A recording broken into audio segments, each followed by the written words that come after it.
Ladies and gentlemen, welcome to the first edition of the Leftevangelist. My name is Brian Cohen, and yes, the first edition, it's evening. Driving an automobile, I wouldn't recommend that to a lot of people. We're going to make a better visual presentation as the show goes on. We're going to have a clearer picture and so on. We're going to be in a more sort of a calmer environment and a lighter environment and so on. But I had so much energy, so much emotion running through my body right now. I had to go live for the first edition of the Leftevangelist. We've heard of the televangelists and the evangelicals throughout the years, and we've heard of some of the earliest Christian public speakers like Billy Graham and so on. Some of these guys had great ideas. I'm not on the right, but I'm saying their passion should be commended and respected and celebrated, and this and that and the other. But let me tell you this much right now, ladies and gentlemen. 2016, the United States of America elected a man by the name of Donald John Trump, and he was nothing but a media creation president. That's all he was. No ifs, ands, or buts. The media wanted ratings. In 2008,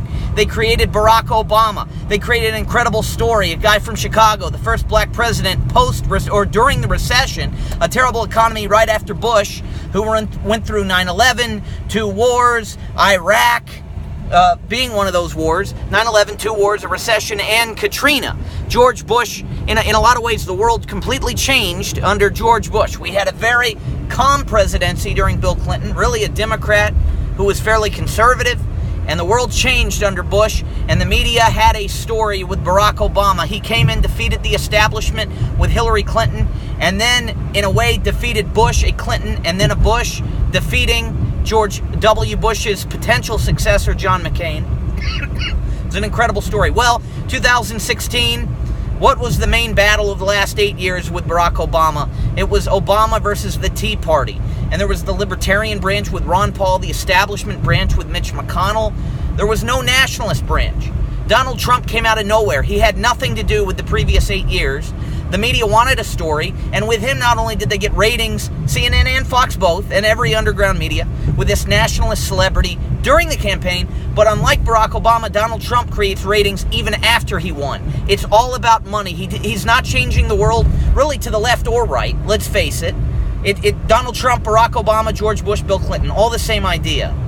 Donald Trump is just a guy from the kind of white-collar criminal realm who, instead of buying off politicians, became a politician. For an odd reason. Unlike Reagan, he didn't even become governor first. It was a complete media creation. Left to their own devices, the people, without media manipulation and obsession with ratings, the people of America, the good working class people, would have probably gone with Rubio or Bush against Clinton, or even Rubio-Bush against Sanders or Biden.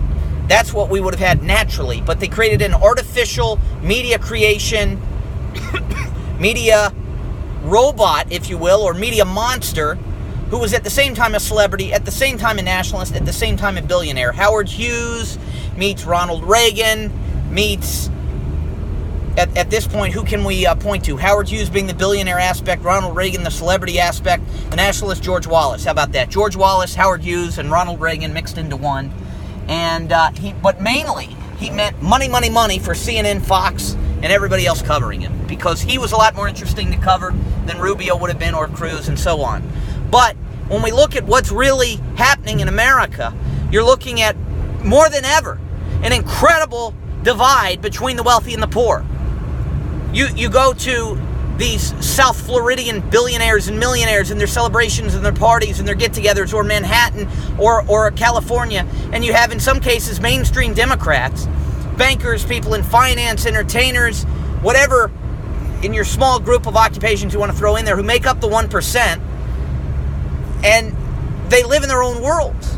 They absolutely live in their own worlds. They have no communication with the working class labor force unless they're employing them and underpaying them.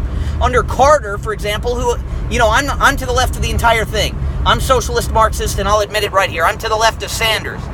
But at a time in the past in America, it was more European. You're talking about unions, you're talking about, perhaps if we had continued along that trail, eventually universal education and healthcare. We're the only country that is the way we are. The obsession with guns, the obsession with capitalism. You look at the United States, what are we founded on? Slavery and genocide. Violence. The violence in the inner cities that the right complains about constantly, the right also embraces historically. Let's look at it. With the Islamic fundamentalism the right complains about, the right celebrates. Treatment of women, treatment of gays, treatment of minorities. treatment of people outside of the mainstream. What's the only country we support in the Middle East? The one that's a little closer to us than the other ones, Israel, because it's ultimately Ashkenazi Jewish, i.e. white, with Semitic intermarriage, and I am Jewish myself, so I can talk a lot about that. But it is the whitest. And at the end of the day, though, what is Judeo-Christo-Islam? Abrahamic religion. It's violent. It's a lot different from Eastern religion.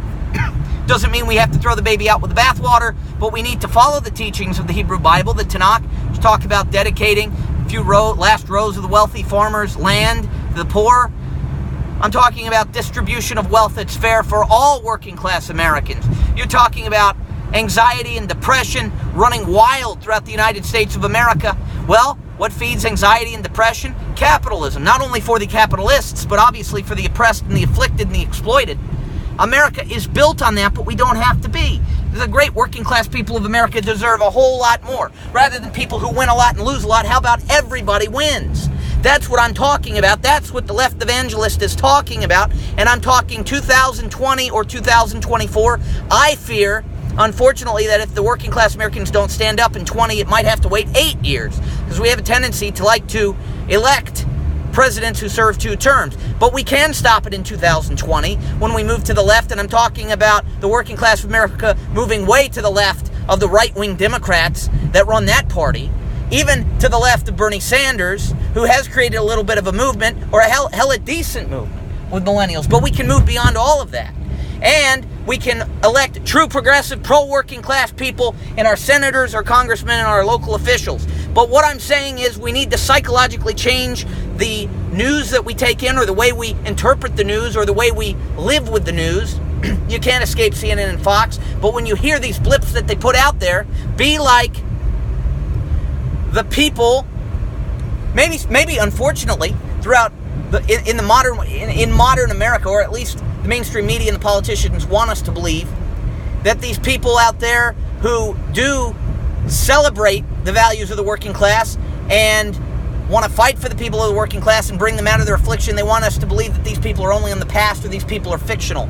Fictional people in books like Marx, Lenin, Trotsky, Eugene Debs. Well, they weren't fictional. They may be in the past, but they were real, and their spirit is still real today. Interpret this news, the mainstream news, CNN, Fox, and so on, the way they would if they were alive today. Take it in and realize that if it's Democrat, it's not left enough, and if it's right-wing, it very well may be fascist or nationalist. The sad thing is Trump had things in common with us progressives when it came to trade, anti-NAFTA, anti-TPP. He even claimed to be against the Iraq War. Well, he was a Democrat for 8 years, and he is an entertainer. So sometimes the right has elements of Democrats. Sometimes Democrats have elements of the right, but at the same time, it's all oppressive, whether it is what it claims, whether it's claiming to be what it literally is, or it's claiming to be some sort of hybrid with something else terrible. My point is that the evil forces within our media and government can take many different forms, or claim to be many different things. And when we take in and absorb that news, we have to think of it the way a true progressive, pro-working class person would do. And yeah, we can look to the past for some of the geniuses, or we can, I think the best thing to do is to be inspired by those geniuses of the past as we move forward. But my main point is, the Leftevangelist, go to your underground news for the real news. Trump calls CNN fake news. It's all fake news when you're talking about mainstream. But read, take in the literature, take in the pro-proletariat literature that's out there, and believe that the working class will rise in America. Millennials will not stay down. People think that millennials went through a little bit of a phase with Bernie Sanders. No, that was the real deal. The people born between 1982 and 2000. Right now, we're between the ages of 36 all the way down to 18. But in all honesty, Barack Obama, and though he turned out to be a pro-war capitalist, was of our spirit. Bernie Sanders is of our spirit. Certain parts of Clinton could be of our spirit, but again, I say don't trust anybody in the mainstream world of politics or news. But my main point here is, the Leftevangelist is telling you that the working class, the millennials, will rise again. We will topple the bourgeoisie, and we will not do it with creating fictional information or swaying the people and convincing, unfortunately, say the working class or the impoverished people of states that went pro-Trump, West Virginia, Kentucky, that it's in their best interest to vote right, because liberals are evil and minorities are evil. No, we're going to rise to the top by preaching the absolute truth that it's time for the bankers, the billionaires, the trillionaires to look themselves deep in the eyes in that mirror and understand that what they've been doing for decades and decades is wrong. We're talking about criminal abuse.